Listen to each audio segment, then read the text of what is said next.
belt తీసేది ఎన్నడు కిరాణా షాపులకు ధీటుగా బెల్ట్ దుకాణాలు వైన్స్ నుంచి నేరుగా కాటన్ల కొద్ది సరఫరా మద్యం డిపోలను తలపించేలా ఇండ్లలోనే స్టాకు బంద్ రోజుల్లోనూ ఇష్టారీతిన అమ్మకాలు ఎక్సైజ్ లోకల్ పోలీసులకు నెలవారీ మామూలు 24 గంటల మద్యం సర్వీస్తో తరచు గొడవలు బెల్ట్ షాపులు ఎత్తేస్తామని ఎన్నికల ముందు రేవంత్ హామీ అధికారంలోకి వచ్చి ఏడాది దాటినా కనీసం చర్యలు కరువు గ్రేటర్ హైదరాబాద్ గ్రేటర్ వరంగల్తో పాటు అన్ని కార్పొరేషన్లను ఇదే పరిస్థితి అట నీకు మద్యం ఏ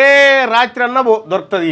ఈ రాష్ట్రంలో ఏమన్నాడు కేసీఆర్ ఎవరు రేవంత్ రెడ్డి గారు అంటే కేసీఆర్ బంగారు తెలంగాణ చేస్తారని బొందలగడ్డ తెలంగాణ చేసిండు యువత విద్యార్థులు తాగుడుకు బానిసలై కాలం చేస్తున్నారు 3000 వైన్ షాపులు 60,000 బెల్ట్ షాపులు పెట్టి రాష్ట్రాన్ని కేసీఆర్ దేశంలోనే నెంబర్ 1 చేసిండు కాంగ్రెస్ పార్టీ అధికారంలోకి వస్తే బెల్ట్ షాపులు ఎత్తేస్తామని చెప్పి ఆగస్టు 25 తారీఖు నాడు హైదరాబాద్ మీటింగ్లో రేవంత్ రెడ్డి గారు చెప్పిండు